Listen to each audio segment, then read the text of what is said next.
ninakuomba Yesu, jitukuze kwenye maisha yangu, jitukuze ndani yangu kwa ajili ya sifa na utukufu wako. Ongea naye kwa uchaji, ongea naye, muone yeye Yesu unaongea naye. Simuone mtu, simuone mwanadamu, muone Mungu aliye hai, Mungu wa mbingu na nchi. Ongea tena, mrudia tena, mwambie Yesu, ninakusihi muda huu, ninakuomba jitukuze ndani yangu kwa ajili ya sifa na utukufu wako. Mwambie sasa, mwambie kwa uchaji, ongea naye kimoyomoyo tu, wala usipige kelele. Kuna nguvu ya ajabu inapita tatembea kwenye maisha yako. Alafu mwambie, Bwana Yesu, ninakuomba kusudi na mpango wako ukatimie kwenye maisha yangu. Ongea naye, mwambie kusudi na mpango wako Yesu, sio mpango wa mwanadamu, sio mpango wako, sio mipango ya watu. Mwambie Yesu, ninakusihi na ninakuomba kusudi na mpango wako Yesu ukatimie kwenye maisha yangu ya kiroho na maisha yangu ya kimwili. Anza kumshangilia Yesu kwa makofi na vigelegele. Sema asante Yesu, asante Yesu. Endelea tu, shangilie tu, shangilie tu, shangilie tu. Zaidi, ongeza zaidi kwa imani. Shangilie kwa imani. Unapokuwa shangilia, shangilie kwa imani. Shangilia mpaka kule nyumbani kwenu wasikie. Shangilia mpaka kule kijiji wasikie unamshangilia Bwana wako.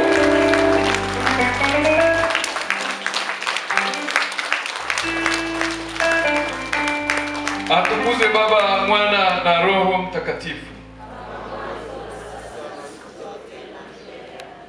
Atukuzwe Baba, Mwana na Roho Mtakatifu.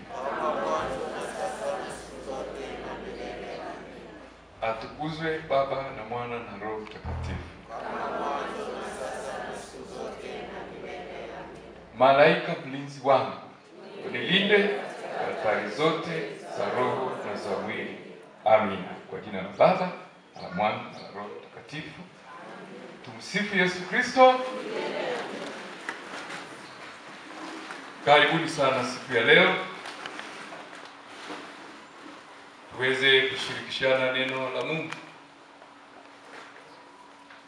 Mwangalie mwenzako kulia na kushoto, mwambie hongera kwa kufika siku ya leo.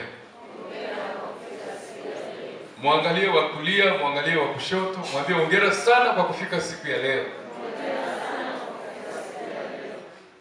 Mojawapo ya mama ambaye anahitaji bidii sana kwenye maisha yetu sisi wanadamu ni mambo ya kiroho, mambo yanayotunganisha na Mungu, mambo yanayotunganisha na Mungu. Lakini leo hii mwanadamu au sisi wanadamu tunakimbilia sana mambo yanayotunganisha na ulimwengu. Sasa ukitaka kufanikiwa katika maisha yako ya kiroho, navyofahamu ni vizuri kukimbilia mambo mengi, mambo yoyote yanayoweza kukuunganisha wewe na Mungu.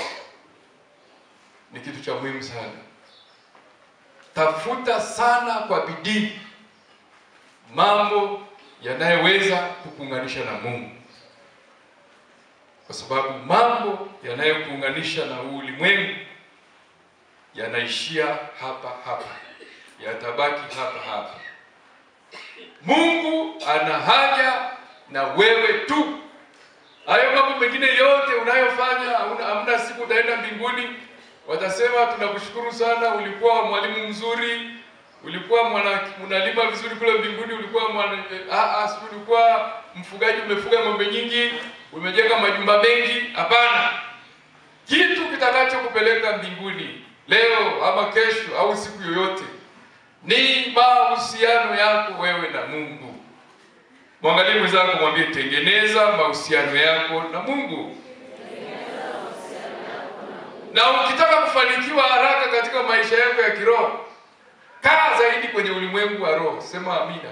Amina. Kaa sana kwenye ulimwengu wa roho. Na kukaa kwenye ulimwengu wa roho ni ndio kutengeneza mahusiano yetu na Mungu. Ndio kuambatana na Mungu. Ndio maana katekisimu ya Kanisa Katoliki inasema imani ni muambatano kati ya mwanadamu na Mungu. tunakwenda naye sambamba katika mambo yote ya kiroho na kimwili. Tumsifu Yesu Kristo. Tumeendelea na tunaendelea leo na mada yetu inayosema ushindi katika kukata tamaa. Na juzi tukaona mambo mbalimbali ambayo tulishirikishana hapa, na tukaona vita, hakuna ushindi bila vita katika maisha ya mwanadamu. Hakuna kusema eti mimi kwa sababu niko hapa duniani maisha yangu nitaishi starehe, nitateremka.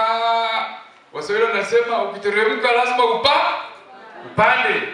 Lakini kuna watu wanafikiri maisha ya Ukristo au kuitwa Mkristo Mkatoliki ni kuteremka tu, hakuna kupanda. Mwangalie wenzako, mwambie kuna kupanda na kuna kushuka.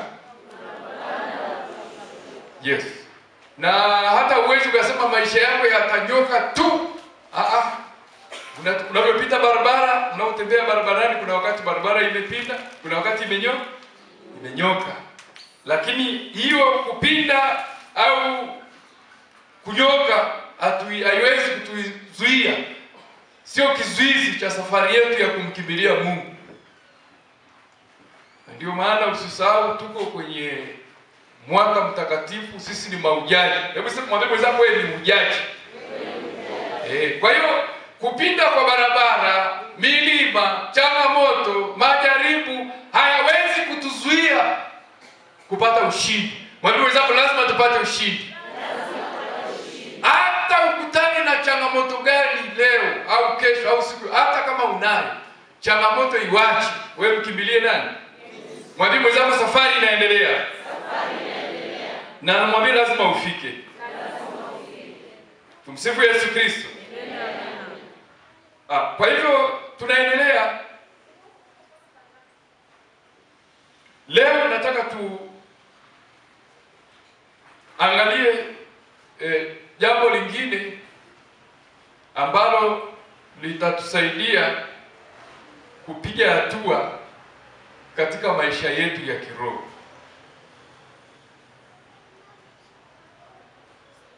Narudia tena kusema, nilisema hakuna ushindi bila vita. Na tukasema kuna watu wanapigana vita bila kujua anayepigana naye ni nani.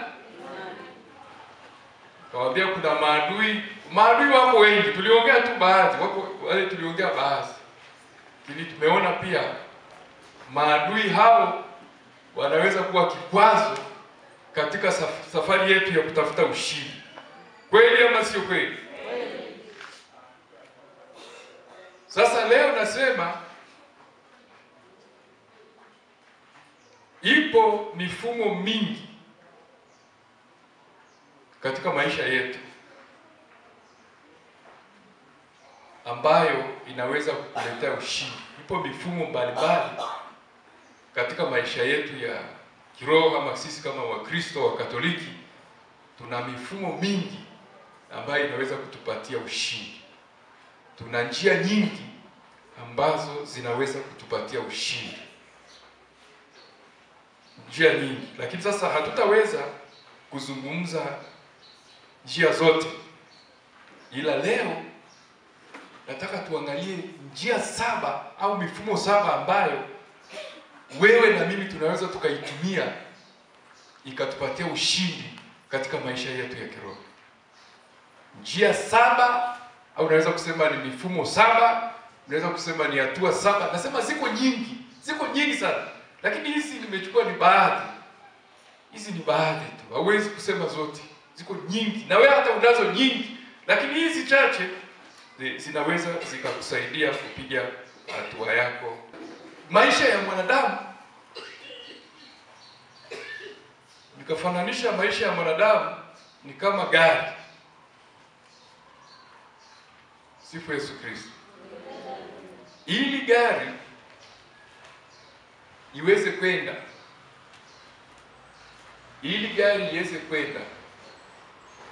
lazima iwe na ile mifumo yote ambayo inahitajika ili gari liweze kwenda.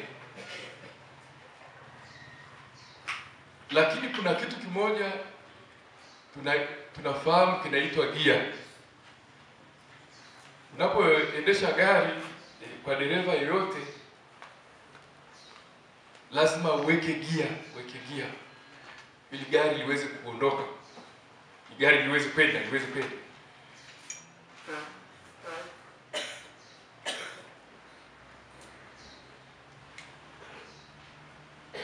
Na tuna magari yenye mifumo mingine wanasema ni automatic, pia linaenda hata kama hujaweka gia, automatic linaenda lenyewe. Kuna magari wanasema ni manual, lakini unapoendesha, mimi nasema ile gari ambalo ni manual, kama unaendesha ile gari haliwezi kwenda kama hujaweka gia na kuweka mafuta. Gia mafuta lazima liende, na ili gia ingie kuna mfumo, lazima kuna clutch unatoa, unaweka mafuta, na kanyaga mafuta, gari inafanya jamani, inaenda. Na hata ukikanyaga mafuta kama hujaweka gia, hiyo gari haiwezi kwenda. Sasa jambo hili natamani ulijue.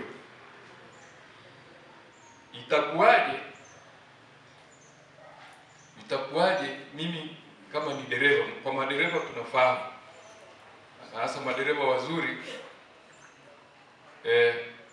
anakuwa na leseni, anajua alama za barabarani, anajua vitu mbalimbali, anajua, dereva mzuri na anajua kuendesha. Lakini nauliza, itakuwaje kama mimi naenda safari ya Dar es Salaam, niko na gari nikaweka gia namba 1, nikaondoka na hilo gari kutoka hapa mpaka Dar es Salaam na gia namba 1 bila kubadilisha gia?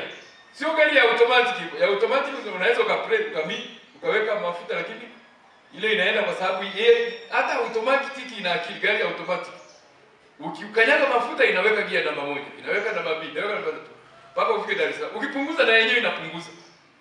Sasa mimi nazungumzia gari ambalo ni manual, lazima uweke nini jamani? Gia. Sasa inasema itakuwaje wewe ukaondoka na gari ukasafiri naye kutoka Arusha mpaka Dar es Salaam umeweka gia namba 1? Hiyo gari itakuwa salama? Safari yako itafika? Inaweza hata ikanoku injini inaweza ikaribika. So unakanyaga mafuta tu, gia namba 1. Na kwa nini wataalamu wakaweka hivyo? Kuna wakati unapanda mlima, unafika mahali unakutana na mlima. Sasa kwenye mlima lazima kuna gia inayohitajika pale. Kama gia inapandisha gari kwenye mlima ni namba 1, wewe unaweza kupanda na gia namba 5, mlima mkali? Haiwezekani. Si ni kweli jamani? Sasa sijui wengine kama wanafahamu magari, lakini nataka tu upate hiyo. Kuna kitu nataka unielewe. Ukienda hivyo, hata kama utafika, kwanza utachelewa, ama unaweza ukapata madhara. Ni sawasawa na maisha yako wewe na mimi. Bwana nimesema tunataka tuangalie mifumo ama njia 7 ambazo zitatusaidia kupiga hatua katika maisha yetu, ili tuepuke kukata tamaa, tupate ushindi katika maisha yetu. Sasa mfano huu ambao nimeutoa ni mfano ambao unaonyesha maisha ya Mkristo. Maisha ya Mkristo, tunazo njia nyingi za kufanikiwa. Tunayo milango mingi ya kutoka, ingawa tuko kwenye changamoto, tuko kwenye dhiki, tuko kwenye shida, lakini tuna njia mbalimbali ambazo zinaweza kutusaidia kutoka hapo tulipo. Ndio maana anasema jaribu linapokuja au changamoto inapokuja, kama uliingia kwenye hiyo changamoto kwa mlango mmoja, ukajikuta uko ndani ya changamoto kwenye nyumba ambayo huoni kumefungiwa, sasa umefungiwa ndani. Maanake inakuwa changamoto pale unapofikiri haiwezekani, mambo ni magumu, mimi sitaweza, sijui kama nitafanikiwa. Ukishaona hizo dalili, unajua uko mahali pagumu. Kweli mtapona? Unajua hapa niko mahali pagumu. Sasa anasema linapoingia jaribu kwa njia moja, kuna njia 7. Unajua ni kwa nini? Kuna milango mingapi ya kutoka? Sasa shida sio kwamba Mungu amekupa njia nyingi za kumaliza changamoto kuliko hiyo njia ulioingia hapo kwenye changamoto uliopo. Mwangalie mzako, mwambie kuna njia nyingi za kutoka tatizo lako, umekariri njia moja. Hilo tu. Zipo njia nyingi. Unajua Mungu anaonyesha jinsi ambavyo anatupenda tunamwambia wewe ni wa ajabu. Kwa sababu umeingia kwenye changamoto, kwenye lijumba umejikuta hapo, hauwezi kutoka, hamna chakula, maisha magumu, familia inakupiga, watoto hawaeleweki, ndoa ndio usiseme. Ukirudi nyumbani, hata umekuja hapa maskini kwenye maombi, ukirudi nyumbani anakwambia unajidai unajua kuomba, sasa nitakukomesha. Maana hapo unajua ni jaribu. Biashara zimekataa, nini, hakuna anayekujali, ndugu wamekutenga, jaribu. Magonjwa yanakufuata, jaribu. Changamoto ziko na wewe hivi. Kazini wanakusumbua, ofisini shida, ukirudi kwenye biashara, umeanzisha biashara yako pale, changamoto zimeongezeka, wengine hata hawakusalimii. Wewe unajitahidi kuja kusali, maskini wa Mungu naomba, wengine wakiamka asubuhi wanaenda kurushia vitu hapo. Tumsifu Yesu Kristo. Wewe unafikiri biashara ni mchezo? Mimi najua siku moja nilikuwa mahali fulani, kwenye niwape. Nilikuwa nafanya kazi kwenye nani moja, siwezi kukwambia maana sasa ile kampuni ilikuwa ina pesa, kampuni ina hela kweli. Tuko pale ndani, sasa mimi sikujua, lakini kwa sababu Mungu ananipenda na mimi ninampenda Mungu, sijui hayo mambo, sielewi. Tuko pale ndani, tumemaliza jioni, mimi nimeondoka, kwa hiyo nikaacha hela pale ndani kwenye draw kama milioni zaidi ya 10. Milioni zaidi ya 10, nikafunga nikaondoka zangu. Sasa nimekuja asubuhi. Nafungua draw niangalie hela ili kama unajua ukija hata wale wafanyakazi wengine hawakuja, maana mimi nilikuwa nasimamia pale. Hawajaja. Nafungua draw niangalie hela kule ndani. Kufungua namna hii nikakuta paka kubwa sana, paka mweusi.